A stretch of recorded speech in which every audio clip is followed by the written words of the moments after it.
So, welcome to the podcast. What's our name again? The comments. Ah, You got me there. Common Talk. Common Talk. Right. Episode 2. Episode 2 of Of 2. Currently. the Common Talk podcast. Yeah. Okay, yeah, so my name is Oliver. And I am Alex. Yeah, great. And what we're going to be talking about is, I guess, really, it's just the last week's news. What has been in the news? And first of all is the by-election. That was brought about, I don't actually know why, but it was brought about. And it was expected that Labour was to lose this seat that they have held for 100 years. It's a long time. Long time indeed. It's a funny thing, isn't it? You know, I think the way that the parties used to be was very tribal. You know, you lived in a Labour area or you lived in a Tory area. That's true. And that was the way it was.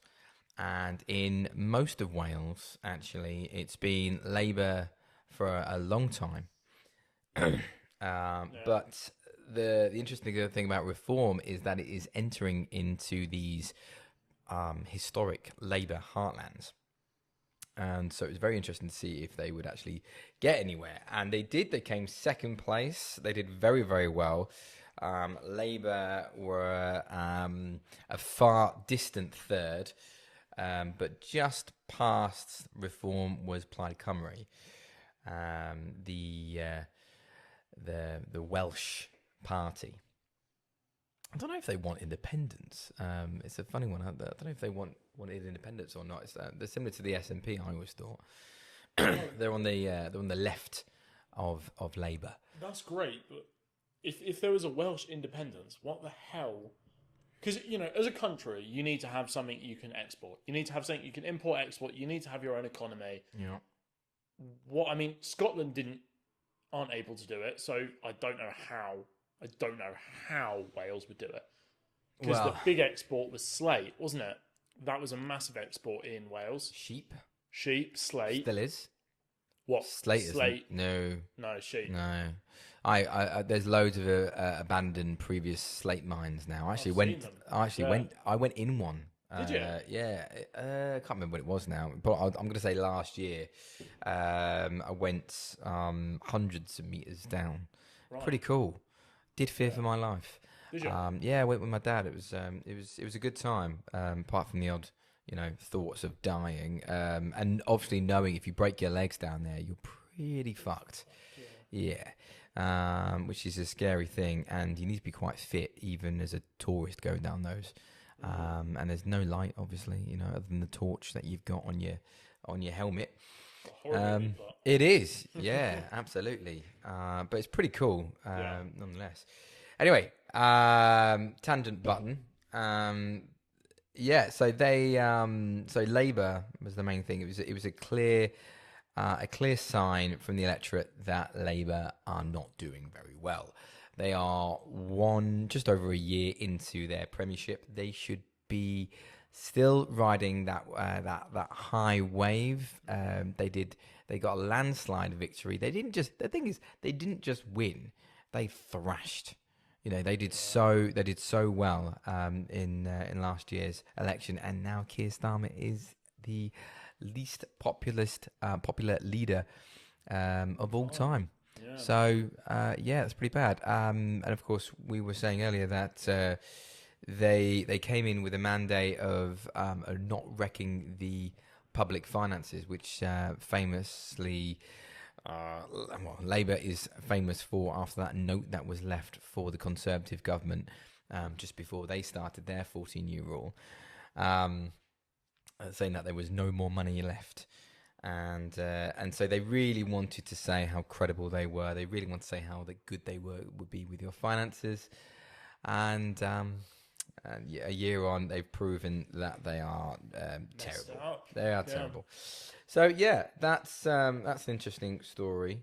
It's interesting because it kind of reflects what's happening across the UK currently. Yeah, with reform, doesn't it? I mean, they're a new party, and it is very typical right wing populism. It happens when people lose faith in the right and the left. They will typically vote more far right and or far left. or far left, and that's the Greens. And Well, they've had a this surge. it's an interesting thing. Isn't it? We could have a separate podcast about this one. Yeah. Because the Greens are surging in the polls, and Plaid Cymru, I do think, are almost like the Welsh Greens. So yeah, interesting to see where that goes. Have you got any stories for the week? I've got a bit of an economic one, actually. Interesting enough. An economic one? Yeah. So let me just find it on my list. I should have all this stuff already right at your fingertips. Here it is. Right. Inflation? No, not inflation. Productivity. Oh, okay. Yeah. Productivity. Right. So, essentially, the OBR has issued a warning of productivity in workplaces. Now, if you don't know what productivity is, in economics, it's pretty much defined as, you can almost think of it as a factory worker, right? It's how productive are they? How much goods can they produce in such a short amount of time? Output of goods. Yeah. And although we're no longer in the kind of warehouse environment, productivity also plays a key role in any business, because it's about, as an individual, as your employee, how productive are they? Have they got the skills to take on new jobs, new roles, everything like that? Now, interestingly enough, fun fact, typically wages, salaries reflected productivity, right? So in the kind of 40s, 50s, 60s, massive rise in productivity, right? Because warehouses became, or work areas became more efficient. Businesses were investing money, and therefore productivity was increasing, and so was salaries. Up until Reagan and Thatcher. And then productivity still increased, but at a slower rate. And that is when wages started to... It was mass manufacturing, wasn't it? Yeah. You know, and that's the predicament we have now. And now AI, tangent pun, but AI is now starting to maximize productivity. Yeah, absolutely. And that puts even more pressure on wages for employees, but very good for business owners like me and yourself. Yeah. There's no doubt AI is going to be a very, very useful tool in the future. You talk about the Rachel Reeves is going to need another £20 billion or something like that to counteract the productivity problem, wasn't it? Something like that. So I think what it was if I remember the article that you're talking about, it was something to do with that it was productivity is lower than expected. So there's expected trends, and then whatever would come off that economically, and we aren't as productive as we were expected to be, and they have, they factor that in their forecasts, and when it's not happened, they then go, well, where are we going to find these? Where we're going to find these tax revenues, and that's where the black hole comes in, and it just goes in to show what is going to come down the line at next month's budget. That's going to be, and I was just about to mention that. I mean, next month's budget is going to be, do you know, honestly, it's going to be one to watch. I think no matter who you are, it's going to affect you. I think this budget is going to be pretty brutal. I think you would agree with that. Yeah, which is funny because the last time she did a budget, she said that will be it. Now she won't be coming. This is it. This is the taxes, tax rise. Yep. And that's that, right? And we're not going to have any more. And it just shows how bad they are at running the economy and how quickly you can mess it up. Yeah. As well, if you don't have the systems in place. So yeah, okay, that's a good one. Yeah. I've got one. Go on. So we've got. I've heard of Jess Phillips. Yeah, she's the new deputy PM. Is that it? No. I think it was someone else. So She, She's not the I chick believe. who holidays So with, this is is she? no, this is all about the grooming gang scandal. Ah, right. Yep. It's not talking about economics or politics as such now. It's all Mm. politics, but so there's been so you know what this is all about.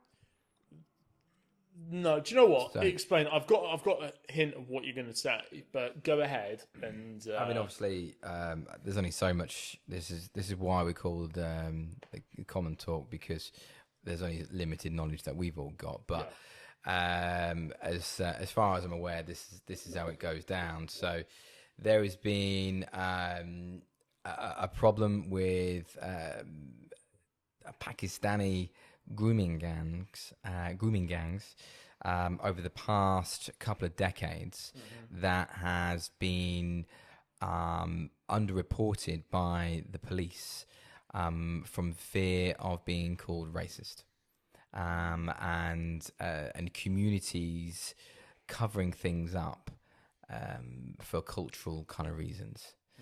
What's happened is in certain parts of certain cities and towns, there has been these culturally different individuals and or gangs Yeah. that have preyed on vulnerable young girls. Normally, what makes them vulnerable is normally they come from a broken household or they're living in a children's home, that type of thing, and they pick these girls up. They'll give them drink, alcohol. They'll give them smokes and all that, and then one thing leads to another, and they have sex with them.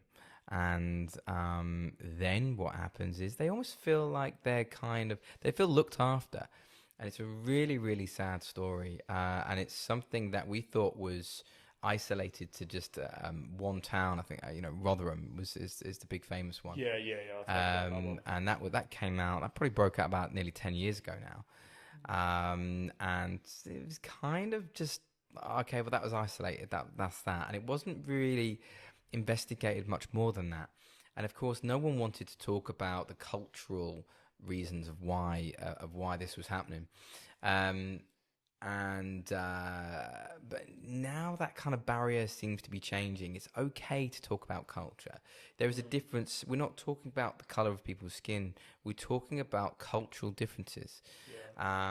And if you come over here to here from a different country and you're surrounded by people that also come from that country, your culture is not really going to change. You're not going to assimilate into the country Yeah. and to our way of life, which is why you see things like reform surging in the polls because people are noticing it, people are seeing it, and a huge inquiry was called for and dismissed, and called for and dismissed, and it just got kind of brushed under the carpet.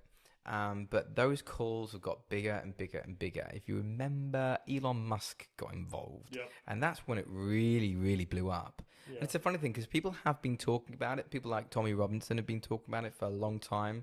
But politically, it was kind of shut down. Very difficult thing to talk about without someone saying you're racist. So Yeah. it just didn't happen. But then I think Elon Musk getting involved, I think that was early this year, really set the scene to be okay. This is something real. This is something that's okay to talk about. We can have this conversation. And that in tandem with reform coming through, there's been huge pressure on the government to actually do something about it, to set this up, to have an inquiry. And so the government have caved. They said, okay, we will have an inquiry. Problem is, it's the inquiry into almost themselves. And so there's been huge disagreements of how it's been run. Yeah. So Jess Phillips, I believe, is I can't remember what, she's the MP for somewhere in Birmingham, I think. And she's been on camera plenty of times backing Muslim leaders, and saying to them that we will support you and things like that. So Right. Yeah. she's very much on their side. And so is she really the right person to chair this? I do believe that she has a passion to protect women and girls. She talks about it a lot, and she has a really kind of anti-men agenda. She really hates men. It seems whenever you hear her talk, she says this isn't a Muslim thing. This isn't a cultural thing. This is a men problem. And and that's where she comes from. But where it became big last week was that you had the victims of these horrible crimes, where they literally get passed around from man to man, raped thousands of times. It's horrific. Isn't it? It's the worst thing that you can think about. And obviously, as a dad of 3 girls, it's the worst possible thing you can ever think about. Yeah. And they've quit the inquiry. They say they don't want to be a part of it. They don't believe it's going in the right direction. They don't believe that their voices are being heard, and so this inquiry is not getting run successfully, obviously. And they are all calling for Jess Phillips to resign from that post, and she is putting up huge backing of herself. And this article says the Prime Minister backs the minister as the 5th grooming gang survivor urges her to quit. So you got 5 victims of these horrible crimes, and it's, by the way, this isn't just in these northern cities. Yeah. It's recently come out that the Met are opening 9,000 cases in London, right? Jesus. And it's Sadiq Khan, the London mayor. He's been under a lot of criticism now for his comments based on that as well, because he's been very swift about it. Yeah. And so that's an interesting. I didn't know how much you knew about it or not. Do you know what? I mean, let's. I know we talk about going off a tangent, but let's go off a little tangent with that, because that's. I think it's a really important point, and I think it's something that's really affecting the UK, and I think this is probably more than anything what spurred a lot of these riots and disagreements and in front of like asylum hotels and everything like that, right? Is that they've heard a story about a young girl getting sexually assaulted or something like that, and everyone's got absolutely, furious, as they should, quite frankly. But this is really interesting. Something I want to go back to is you talking about Jess Phillips and having a thing against men, because I think she's an ultra feminist. I think she'd probably describe herself as. Yeah, I mean, I'm not sure I'd describe it as ultra feminist. Sometimes people describe these people as feminazis, and they go a little bit too far. Now, here's the thing, right? Feminism is obviously served a really important purpose in the UK, right? It did, as well as America and stuff. But now, we're in this era where men are being told that they need to stop doing everything they're doing, right? Men can't be men anymore, Do you know what I mean? Like, we're at this really weird point. And I see this in my generation a lot. And I do think that kind of attitude, that men are the problem, that the root of all of our problems is men. Let's just get rid of men. Let's just throw them down, is going to backfire so badly. And I think it already has.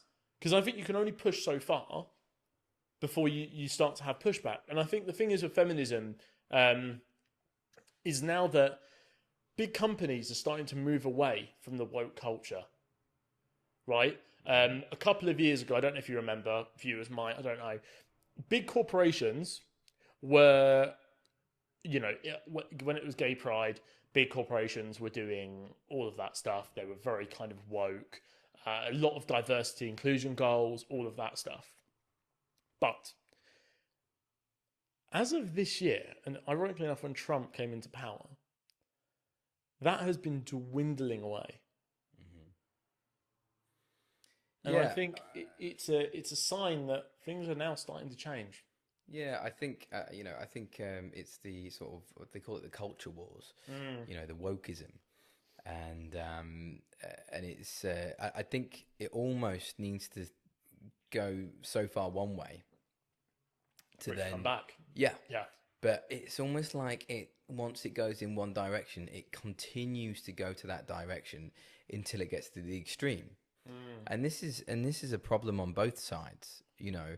and I think it's a problem, and I think both sides need to recognize to not let it go to that extreme, because if you do that, even on your own flank, Yeah. you then it then is then just bound to move back again and go so far in the other way. Yeah, it's kind of like a Pendulum. a Yeah. thing that just once it goes, it's hard to stop it. And we are, I mean, I'm glad to say, it does seem that we're on a cultural reverse of this wokeism culture. There is, you ever heard of the Overton window? You know what that means? No. It's a political kind of term, which is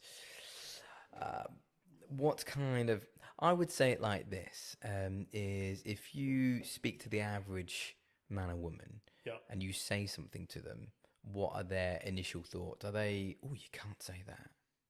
That kind of thing. Or, oh, yeah, I agree with that.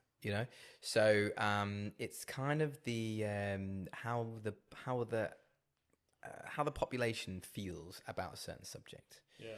So, for example, 100 years ago, you could have something bad to say about a gay person, and most people would go, "Yeah, yeah, great." I agree with you. I don't know if you say gayness is in there. If you're gay, it's there's something wrong with you. That you're ill, right? If they said that 100 years ago, that would be okay. If you said that now, people will go, "Whoa, what do you want about? You can't say that." Yeah. You can't say that. And they'd probably take offence of it, even though they're not maybe gay themselves, Yeah. or whatever. And that's a sign of that Overton window changing. So now, for example, in 20 years' time or something, let's say that would then be okay to say again. Then the Overton windows change back to that. So Yeah. it's kind of like a barometer of what is acceptable and what is not to say. Yeah. So there's no right or wrong. This isn't right or wrong. It's just a case of Times change. well, yeah. I mean, what is okay for people to say, and that kind of thing. Should we go to more stories? I fear that we will keep we will keep going off on tangents. Yeah, that's true. And also, there are some stories that are very similar to that topic. I mean, quite a few stories that I've picked out are very. Shoot. In fact, majority of them are, to be fair. The thing is, these are the big things that have come out. I looked at BBC News the other day, and so many stories were just about asylum seekers. Right or wrongly, that seemed to be where all the political pressure seems to be. Yeah, I mean, it's what's on the people's mind as well, though. It's what's being discussed. The news will only ever release things that are of interest to the public. And interestingly as well, I'm getting this from BBC, which is typically left wing. Left wing. And we could talk about that another time. The big thing to talk about, of course, is the Epping, the Epping Hotel. Yeah. That made the news because of all the protests, and of course the council got it shut down temporarily before the government forced and overturned that decision against the will of the people, which was crazy when you think about it. Yeah, the government not supporting the people. So that's pretty incredible. There was so there's a Ethiopian national called Hadush Kibatu. Okay. I don't know if I've said that right or not, but he was jailed for 12 months because he sexually assaulted a 14-year-old girl outside of or near to the hotel that he was staying at. Is an illegal migrant. And so first of all, I look at that and go, hold on. So you're going to, before you've even processed him or whatever, you're going to say that you're going to stay here for 12 months. Do you know how much the prison costs the taxpayers? I mean, last time I looked, it was a few years ago now, and it was like 60 grand a year to keep someone. I would wager it's a lot more than that now. It's probably about £100,000, if not more, to keep. So we're paying this guy.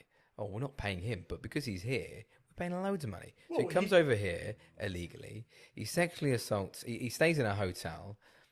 He gets somewhat processed, enough to be able to then stay at a hotel. Gets everything paid for him, all on the taxpayer's expense. Then he sexually assaults an English 14-year-old girl. Yeah. And then he goes to prison for 12 months, all at the taxpayer's expense.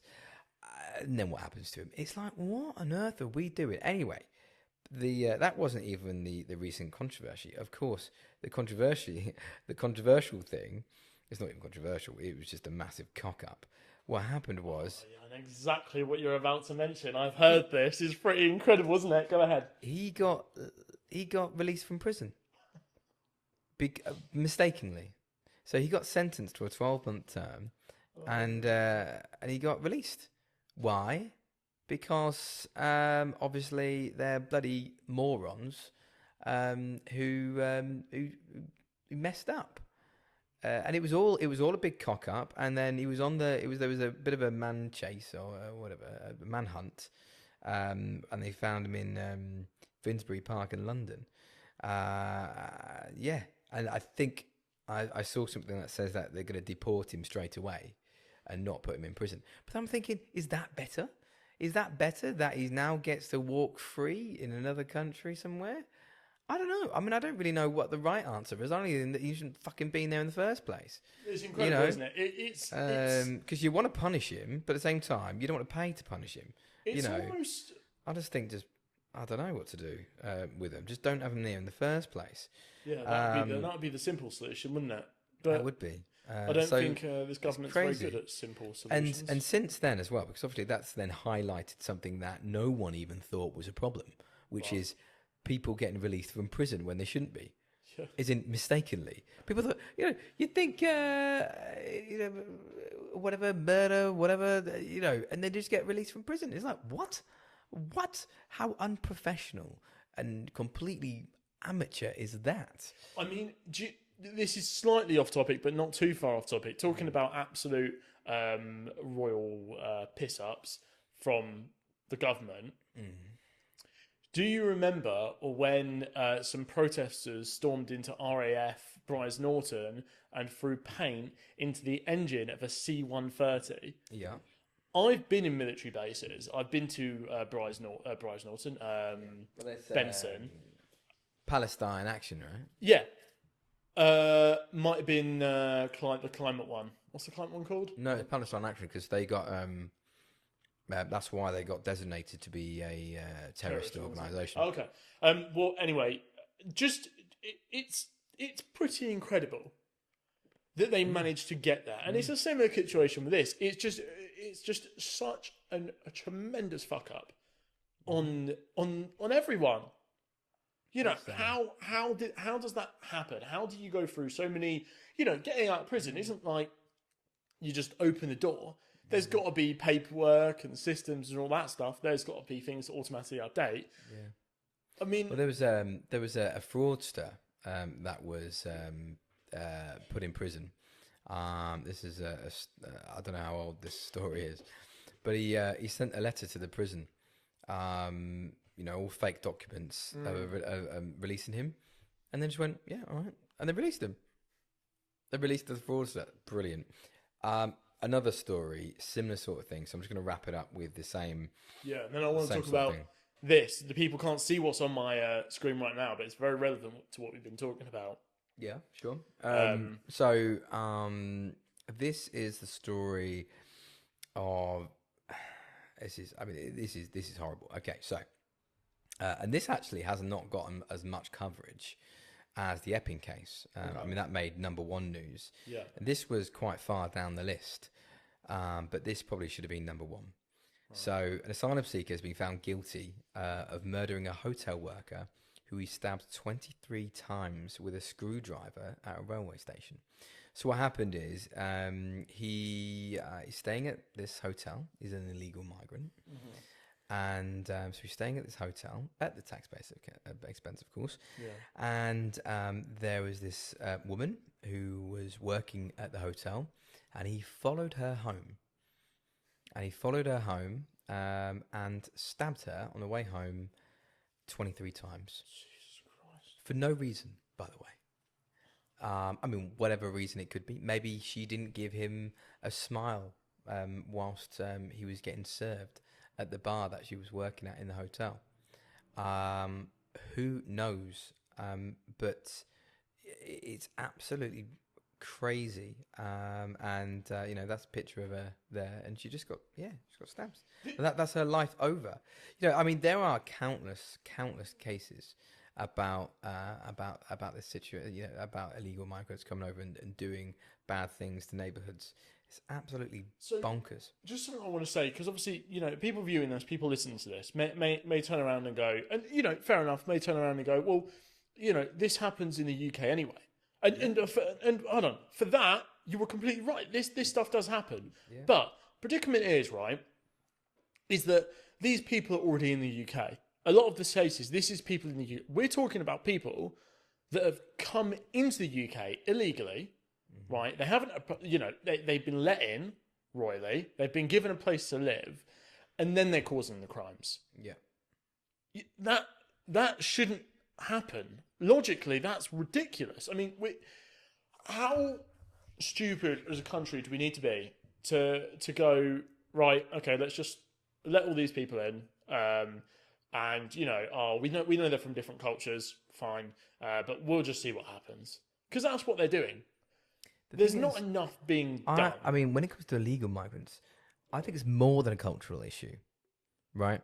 Because we let a lot of people into this country. I can't remember what the figures are now, but it's something like the size of Manchester and Cardiff and a load of other places combined every year. All right. Should tell you what? Let's get the numbers. Let's get some facts in here. Well, whilst you're doing that, I'll just fill in the gap. So bear that in mind, that we let in so many people, and it's so easy actually to come to this country, and I don't need to explain why it's easy or how it's easy. You just need to look at the evidence of how many people are coming into this country. So the people that are coming in illegally, someone made a very good point of why don't they just get on a plane and just come over here as if they're going on holiday? It's because they don't have the papers. And why don't they have the papers? Well, it's because they're probably not very good nice people. They're probably something to do with crime, and they'll probably be doing crime in this country. Why would you want to let these people in? Is bonkers that we're not doing enough. Did you hear about the 1 in 1 out scheme that Keir Starmer and Macron organised? So I don't know exactly what it is, but something along the lines of if we get any illegal immigrants coming here that have come straight from the French shores, we can, in theory, return one of them, so we don't get any more, something like that. So they collect one and then they'll send one back. You know what? I don't actually bloody know. All sounds a bit weird, but effectively, we can send them back to France. That was the thing of it. Anyway, there's not many people, as far as I'm aware, that have gone back to France. But there was one case early in this week that one of the people that had gone back to France has gone back over here on a boat. So he came over here on a boat. We sent him back to France. I bet there's so much paperwork to do on that one as well, and it would cost the taxpayers loads of money. Anyway, and then he got presumably set free in France, and he went on another boat and came back to the UK. It's crazy. It's pretty incredible, isn't it? Yes, it takes some balls, to be fair. We could do a whole other podcast, by the way, about this whole thing. About, I suppose these are just things that have happened in the past week. This isn't just going through any more than that. This is just stuff from the past week. But we could probably do a whole podcast about the rights and wrongs, and if you believe, because there's many people in this country, and you see them holding placards up all the time that says things like "There's no such thing as an illegal immigrant." Or legal person. How can you get a person that's illegal?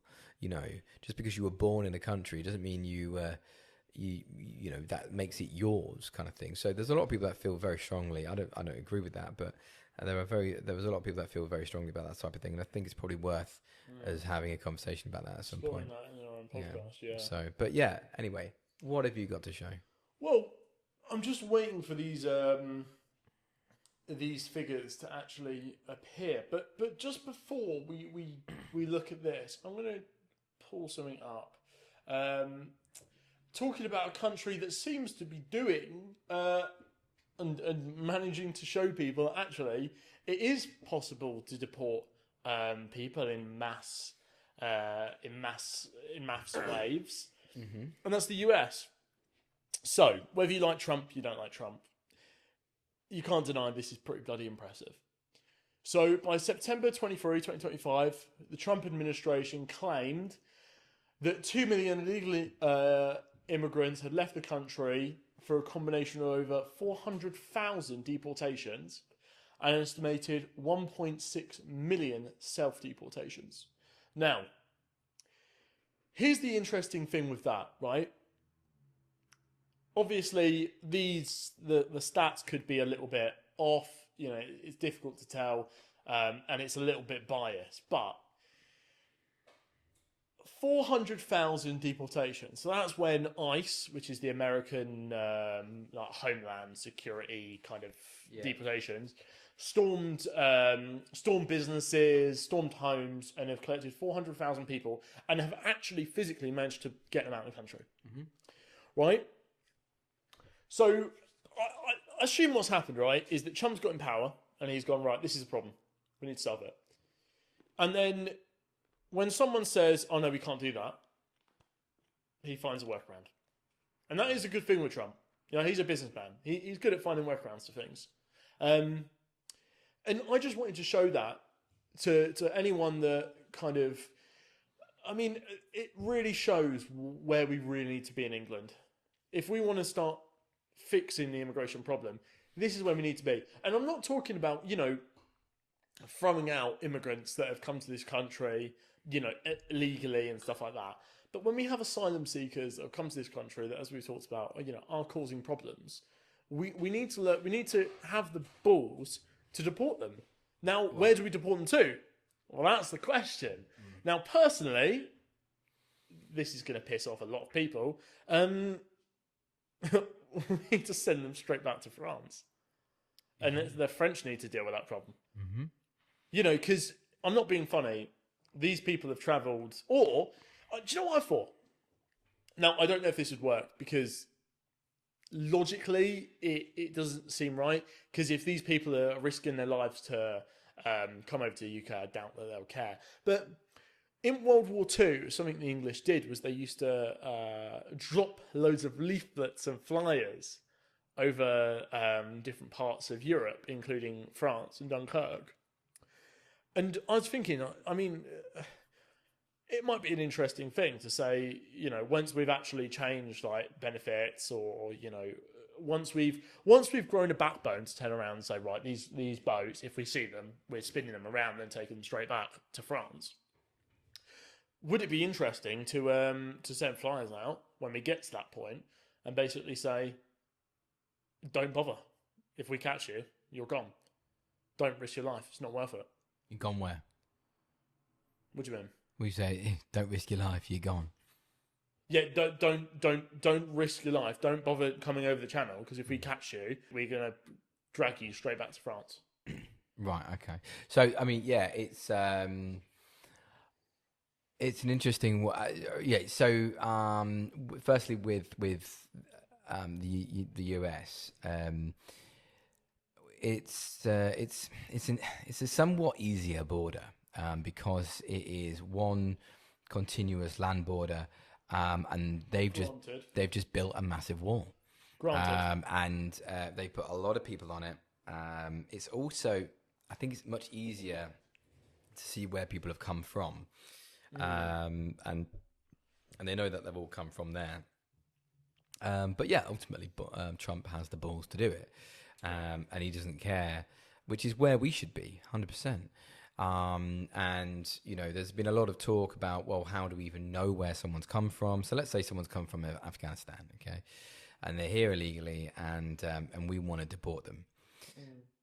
Well, the theory is well, how are you going to deport them back to Afghanistan? First of all, he says, I don't come from Afghanistan. So how are you going to deport someone to a country where they say they don't belong or they've never been? So, okay, right. Well, if you're not going to Afghanistan, where are you? And he says somewhere else or whatever. He's from, I don't know, he's from Turkey, and you speak to the Turkey embassy or whatever. And they say, well, we don't have this person on record, so we don't want to take him. So yeah, I think you're right. I think the only place to take them is France. Let me be clear: the French aren't going to like that, but No. they have been about as useless as a country can be to stop the boats coming into our borders. Well, I mean, you've got to admit there's no incentive for them to stop the boats. I mean, if there were a load of bad people leaving our shores that aren't meant to be here, I'm sure we'd be okay with it. So it's kind of, they probably see it as incumbent on us to actually stop them from coming, rather than them. I think the biggest thing that we can do is to actually work out why it is that they're coming. Because I mean, it's been said time and time again that they come from safe country to safe country to safe countries to safe country to safe country, and then they make a dangerous boat journey to the UK. So what is it about the UK that attracts these people? Now, I know one big thing is language. A lot of them understand and know English. It is the world's most popular second language. Another thing is that they often have friends and family here, so that they know that they can get a job. They can do something, and they can work it out in this country. A third thing is that then they're probably going to be more likely to be accepted. They're more likely to get benefits, etc., etc. So, and they're going to be treated well. And I think the first two are really, really hard. There's nothing we can do about our language. No. There's nothing that we can do about them having family and stuff over here. Not really. No. Not without going way too far. I don't know. We can all start speaking Welsh. We can learn the Welsh language. That's definitely way too far. So the only thing that we can really do is to really focus on our benefit system. If you look at the latest reform policies that they have announced, and they have put a huge they've done a lot to on the benefit system that is anti immigration, and whether illegal or not. Because the biggest issue with immigration, I don't even feel it is illegal. Is legal immigration, is the people that are in their millions coming over here. I think that's actually more of a cultural problem than it is anything else. So anyway, should we move on from this topic, because we have talked about this topic a lot? Let's move on briefly. What's the next topic? We'll cover one more, and then we'll call this episode.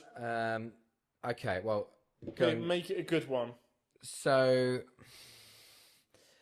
right, inflation. Okay. So the inflation obviously is a massive, massive thing. So the Bank of England's target for inflation is 2%. 2%. Yep. And people sometimes, I mean, for those watching, listening, that don't know why we even have a target. Why would you want things to be more expensive than they were in the previous year? And ultimately, it's because if it's at zero, you have a non-existent economy. You have no reason to spend a pound in your pocket. Yeah.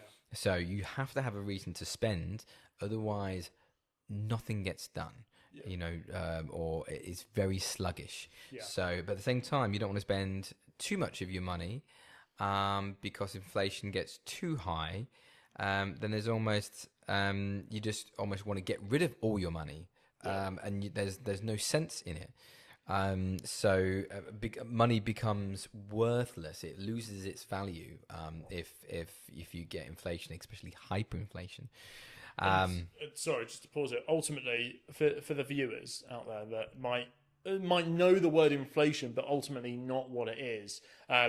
Essentially, the best way to describe it is the increase in prices due to the underlying currency becoming less valuable, right? Because ultimately, when you have high inflation, it typically means that a lot of money is being printed, because that means there's more quantity of money. The value of that money is less. Yeah, and that's the economic way of looking at it. And things are more expensive than they were a year ago. Yeah, that's the point blank value, is that it's the increase in price over time. Yeah. But the key thing is there is increases in prices because the actual currency is becoming less valuable. And just wanted to throw it. Fun fact. Obviously, it was stubbornly high a year ago. It was. It was. Did it reach double digits? I think it did. It did. Yeah. Yeah. Which is incredibly high. Ultimately, there was a lot of money slushing around from the COVID times, and inflation was just crazy high. Now it's been brought down, which is good, but 3.8 is still high, and they've expected it to go lower towards that 2% target, but it just it stayed, I think, 3.8 literally for the last few months. Well, and do you know what we're just around the corner from? What's a big money spender for most people in England? What's that? Christmas. Yeah. Christmas, usually, obviously, a lot of people are spending money. Yeah. And that increases inflation. Only if it was more than the previous year. What do you mean? It still will. Yeah, but it's so it's based on the previous year. So if more people are spending at a higher price than the previous year, then your inflation will go up. You tell me what things have dropped in price from last year. Yeah, well, I mean, the turkeys this year are going to be bloody extortionate. I know. Have you seen the price of beef? Beef? Why? What's it? Look at mincemeat, for example. Yeah. So at the moment, to hands up, I don't do the shopping in my household, but my wife does, and she tells me the crazy prices. So a packet of like 1 kilogram 5% beef mincemeat used to be about £4.50, something like that. I remember that from a few years ago when I did my own cooking. Now it's, I think, £7.50, which is crazy. It's just gone up so much, and that's it's ultimately for a few reasons. A big stress on farmers. They've been really struggling. And which we could do I think that is a whole podcast topic, is farming. Yeah, that's such an interesting and important topic. But go on. Sorry, I could easily talk about that. And there's been a number of other pressures as well on that. I won't proclaim to be an expert on that, but it shows you in isolation you can have many things that are over 50% inflation, and so by definition there are some things that would have gone down, but not but overall the average is 3.8%.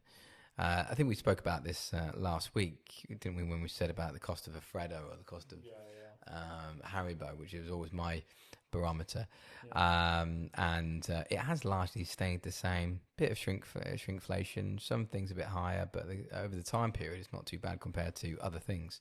Do you know what? Interesting enough, kind of final point from me, talking about shrinkflation, but not really shrinkflation, but similar to it. Went into McDonald's yesterday, right, and they're advertising this new burger. Mm-hmm. It's this sausage burger, and we walked in, and I was like, "Don't they already do that?" And my girlfriend turned around and was like, "Oh, no, they've put them in normal burger buns now." What was it in before? The muffin bun. So they've changed the bun, and I think is now charging more, or maybe it's less, but you're still getting ketchup, a sausage, one of the sausage patties, and Have you seen the people that do like McDonald's hacks or something like that? They buy it'll be like I don't know, if you buy like 3 chicken strips or something, it will cost you this much. But if you buy 2 Happy Meals with chicken strips in it or something like that, you actually get a lot more, and it's cheaper. It's so weird. I mean, I used to go to Mackey's at uni, and I used to get like free cheeseburgers. Huh? You call it Mackey's? I call it Mackey's. What do you call it? McDonald's. I'm just McDonald's. I'm too posh. I call it Yeah. Yeah, I call it Mackey's, and I went there at uni, and I used to just get like 2 cheeseburgers and 1 mayo chicken, and they're 99p each, so it cost me under a Do you put them all in the same, just like one above each other? Sometimes I could, but most of the time, no, I just get them all down there. I mean, it's less than a Big Mac, and it's way more food. I was really upset when they got rid of Chicken Legend. Chicken Legend was the best. Chicken Legend was the rectangular one, wasn't it? It was like, it almost looked like a Subway. Yeah. You know. Did you ever have a McRib? No, I'm not a fan of ribs. I tried it. I don't like things on a bone. It was not on the bone. He said it was rib.